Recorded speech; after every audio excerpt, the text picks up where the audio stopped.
কি গো, আমি এখন চা বানাতে গেছি একটু। হ্যাঁ, চিনি কই? পরশুদিন যে 1 কেজি চিনি এনে দিলাম, চিনি কি করছো? এত বারবার চা বানাও, তোমার শ্বশুর আসলে চা বানাও, ওই আসলে চা বানাও, আমার জন্য একটু চা বানাও। চিনি শেষ হবে না? আমরা কি চিনি খাইলি নাকি? চিনি শেষ হয়ে যায় চা বানাতে বানাতে। তোমাদেরকে কোনো কিছু দিয়ে পারা যাবে না। হ্যাঁ, চিনি সে জিজ্ঞেস করে তোমার শ্বশুরকে কবে আনছো? এই তো কয়দিন হলো বানছে। সবাই এত একটা বারবার হালুয়া খাইনি, চিনি একটা খায়। পিঠা খাইনি। তোমাদের আসলে স্বভাব আছে যে একদম পাও আর দেখতে এই দেখো, আজকে ভরে দিলাম, দেখছি এটা কতদিন যায়। প্রত্যেক দিন আর কি লাগে শুনছি টাকা কত টাকা ইনকাম করে। বাপের বাড়িতে কয়েক 3 কেজি চিনি নিয়ে এসছো।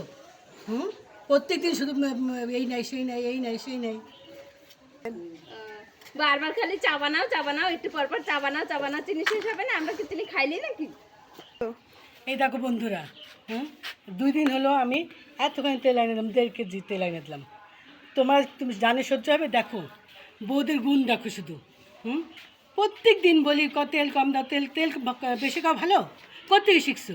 আর বাপের বাড়িতে কয় কেজি তেল দিয়ে রান্না করতে হয়? শ্বশুর বাড়িতে এসে শ্বশুরের প্রতি কোনো নাই যে কয় টাকা ইনকাম করছে, কয় টাকা খরচ করছি। তেলই কিনে দেবো না, দেখছি প্রতিদিন 100 গ্রাম করে তেল কিনে দেবো, 100 গ্রামে 5টা তরকারি রান্না করবা, দেখছি তাহলে কি তোমাদের শিক্ষা হবে।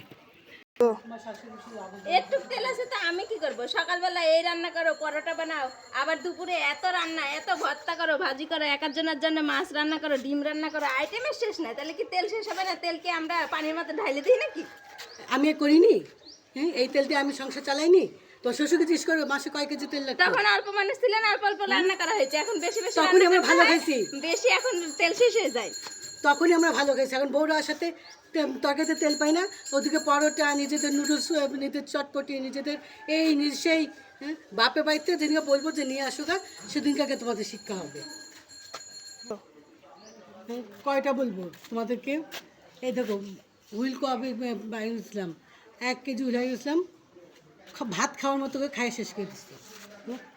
ভাত খাও, আজকে এটি ঢেলে দিলাম, দেখছি এটা কতদিন চলে। 1 সপ্তাহ জানি এই হুইলটা চলে।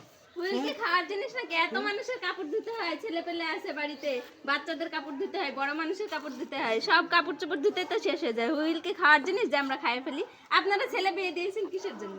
বাড়িতে একটা কাজের লোক রাখতে পারেননি, বসে বসে শুধু হুকুম করেন, তো এই জন্য টের পান না।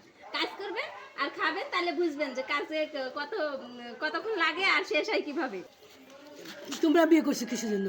শাশুড়ি শ্বশুর শাশুড়ি ধ্বংস করার জন্য? না, চল যাও, আমার ছেলেকে আবার বিয়ে দিয়ে আপনার নিয়ে যেমন আসবো। এটা আপনার স্বামীর বাড়ি, এটাও আমাদের স্বামীর বাড়ি। স্বামীর বাড়ি তো স্বামীকে সেভাবে খরচ কমাতে হবে, স্বামীকে মানতে হবে যে স্বামীর প্রতি মায়া থাকতে হবে, শ্বশুর প্রতি মায়া থাকতে হবে। যে আমি কম খরচ করলে আয় বাড়বে, আমার লক্ষ্মী বউ হতে হবে। এত লক্ষ্মী বউ আমার দরকার নেই তো। সবসময় এত বসে বসে হুকুম না করে, কেট কাট না করে নিজেরা হ্যাঁ গো, এত তর্ক নিব না। ইচ্ছায় ভাত খাও, ইচ্ছায় না খাও, কিন্তু এত শাশুড়ির সাথে তর্ক করা যাবে না। যেমনি বলছি তেমনি চলতে পারলে চলো। আইনে যে আমার প্রবাসে আমার ছেলে আছে, ছেলেকে আজকে আমি বউকে জানাচ্ছি যে এরকম বউ যা বলি তাতে তর্ক করে আর জিনিসপত্র বেশি বেশি খরচ করে। কিছু বলে বলে আমার স্বামী বিদেশে টাকা পাঠায় না, টাকা পাঠায় না।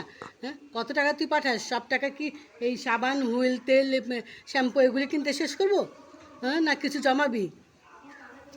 আপনারা শুধু ছেলের বউদের দোষ ধরেন, আপনাদের দোষ একবারেও ধরেন না। আপনারা ছেলে বিয়ে দিয়েছেন কিসের জন্য? আপনারা কাজের লোক রাখি দেবেন, তাহলেই তো ভালো হবে। বসে বসে হুকুম করেন তো টের পান না, এরপর থেকে নিজের কাজ নিজে করে নেবেন, তাহলে টের পাবেন। শোনো গাইজ, শোনো, কমেন্ট করে বলো এইসব বউকে কী বলতে ইচ্ছা করবে। এইসব বউকে ভালোবাসতে ইচ্ছা করবে না শুধু মারতে ইচ্ছা করবে? কমেন্ট করে তোমার জানাবা, লাইক শেয়ার সব করবা। আমি বউদের জ্বালা আমি এমনি দেখতো। লাইক শেয়ার কমেন্ট করবা এবং ফলো করবা। আর বউদেরকে শিখাবা কী করে লক্ষ্মী বউ হওয়া যায়। মেলা আমি সহ্য করলাম এতদিন, বউরা কিন্তু নরম কথায় কাজ করছে না। এই জন্য আজকে অভাবে আছি, তারপরে বউরা অভাব বুঝে না। বউরা দ্বারা নিজেদের ইচ্ছা মতো স্বাধীন মতোই চলবে।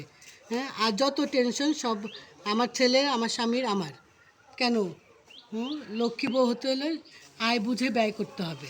এটা তোমরা কমেন্ট করে জানাবা আর আমাদেরকে লাইক শেয়ার ফলো করবে।